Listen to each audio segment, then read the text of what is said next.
Just when you thought you'd seen it all, NASCAR slams the hammer on the sport once more, rocking it to its core.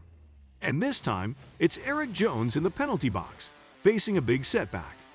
Join us on NASCAR Zone as we delve into the surprising details of this punishment, its impact on Erik Jones' season, and what it could mean for the whole NASCAR environment.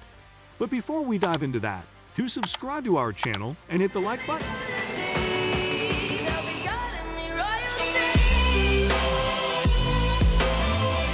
NASCAR has been unleashing penalties left and right this year, but the winning cars have managed to steer clear of trouble. For now, in the world of NASCAR, where every day seems to bring a new twist, it's no surprise that a penalty has surfaced once again. This time, it's Erik Jones in the number 43 Chevy at Legacy Motor Club feeling the heat. Jones was already teetering on the edge of a must-win situation, so the hefty points penalty he received won't affect him much during the regular season. However, in a year dominated by one equipment violation penalty after another, the next round of NASCAR sanctions could truly wreak havoc on the sport.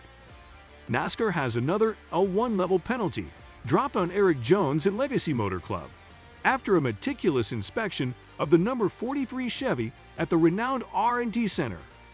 Following his 18th place finish at the Worldwide Technology Raceway, NASCAR impounded the car on Sunday, unearthing some modifications to the car's greenhouse that were not within the regulations. As a result, NASCAR has docked both the driver and the team a staggering 60 championship points and 5 playoff points. This unfortunate turn of events has plummeted Jones to the 30th position in the highly competitive Cup Series standings. To make matters worse, crew chief Dave Elenz will have to dig deep into his pockets and pay a hefty fine of $75,000, along with missing out on the next 2 races. Jones' penalty is just the tip of the iceberg, marking the 11th time in 15 races that inspections have uncovered infractions leading to fines, suspensions, and point deductions. The impact of these penalties has been reverberating throughout the sport, causing constant adjustments to the standings and obscuring the true picture of what's been happening on the track. Consider, for instance, the case of William Byron, who currently sits second on the points list. If not for a penalty to the number 24 Chevy earlier this spring, Byron would be leading the field by a staggering 47 points. Similarly, Chase Briscoe finds himself caught between 19th and 31st place, with his penalty turning him into yet another driver desperate for a victory.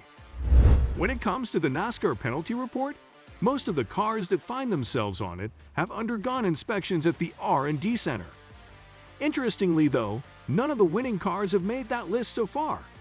While the winning cars do go through rigorous teardowns of the track, similar to the one that led to Denny Hamlin's disqualification in 2022, they don't necessarily face further scrutiny in North Carolina, and that's definitely a relief. Last year, having to disqualify both Hamlin and runner-up Kyle Busch at Pocono was a major embarrassment for the sport. But let us tell you, there's a scenario that would be even worse than a disqualification hours after the race. Picture this: NASCAR uncovers an issue with the winning car at the R&D Center 1 or 2 days later.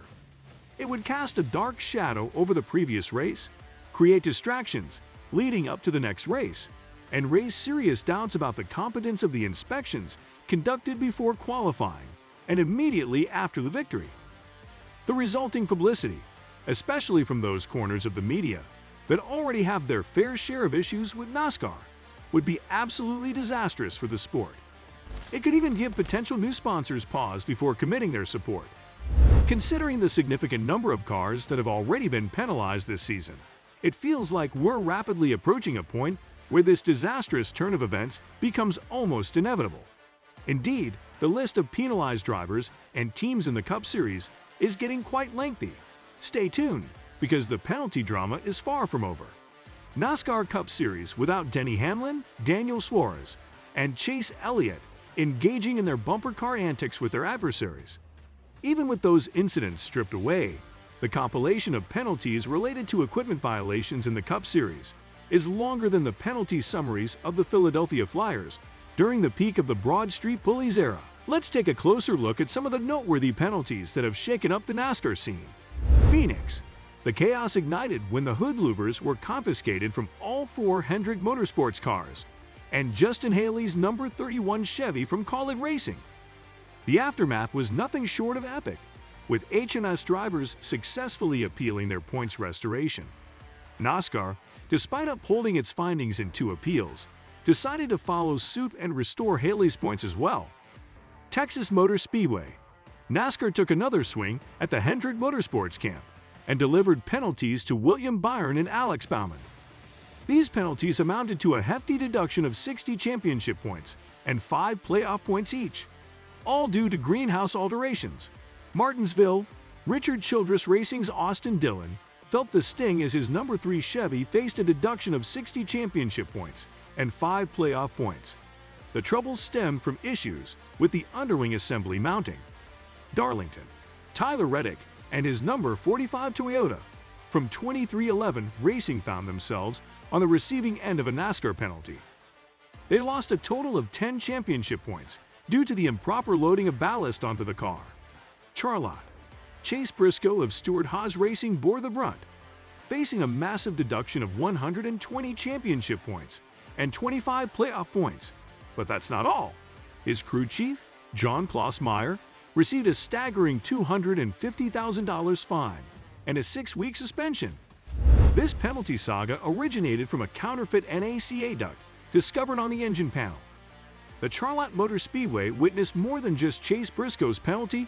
There were talks of a suspension for Chase Elliott that ignited a Twitter storm directed at NASCAR. However, despite the controversy, team owner Rick Hendrick stands firmly behind Chase Elliott as he returns from his 1-race suspension for intentionally wrecking Denny Hamlin. Hendrick acknowledges that on-track aggression has spiraled out of control this season, and he believes NASCAR sent a necessary message by sidelining the superstar. Hendrick expressed his thoughts to the Associated Press, stating, "Until something was done, I think that kind of rough racing was going to continue." In the Coca-Cola 600 at Charlotte Motor Speedway, Elliott and Hamlin had multiple contacts throughout the race. Ultimately, Elliott hit the wall before intentionally turning his car into Hamlin's, causing a wreck. Hamlin wasted no time calling for NASCAR to suspend Elliott. Despite Elliott's popularity among fans and the impact his absence has on TV ratings, NASCAR took action and handed him a 1-race suspension. Elliott had already missed 6 races earlier in the season due to a broken leg from a snowboarding accident, and NASCAR saw a significant drop in viewership during his absence. While attending the 24 Hours of Le Mans with NASCAR's special Garage 56 project, Hendrick shared his understanding of the suspension with the AP. He highlighted that NASCAR had previously suspended Bubba Wallace for 1 race when he intentionally wrecked another Hendrick driver, Kyle Larson. Hendrick acknowledged the fine line between aggressive racing and excessive actions, explaining that when a competitor takes you out of a race, emotions can take over, leading to reactive behavior. However, he hopes that moving forward, drivers will give each other more respectful space on the track. He recognized the necessity of the suspension, admitting that going through such a penalty is never pleasant, but something to learn from and move on. Hendrick also voiced his concern about the level of aggression displayed by drivers with the new next-gen car in its 2nd year. While the car's durability allows it to withstand more contact without severe consequences, it has led to heightened forcefulness among drivers. According to Hendrick, the tension among drivers is palpable, particularly when they are racing hard and nearing the finish line. The close competition and the difficulty of passing can lead to frustration, which sometimes results in unnecessary collisions. As for Chase Elliott, his season has been marred by missed races, and he currently sits in 27th place in the standings. He has received waivers from NASCAR to remain eligible for the playoffs, but he needs to either secure a race victory or break into the top 16 in the standings to secure his spot. Elliott, known for his exceptional skills on road courses with 7 wins to his name, will be highly motivated to claim his first win of the season at Sonoma, a track where he has yet to taste victory. Hendrick acknowledges that he had a conversation with Elliott, urging him to exercise caution moving forward. However, he makes it clear that he fully supports his driver. Hendrick understands the frustration that comes with being roughed up on the track and how it can ruin a driver's day.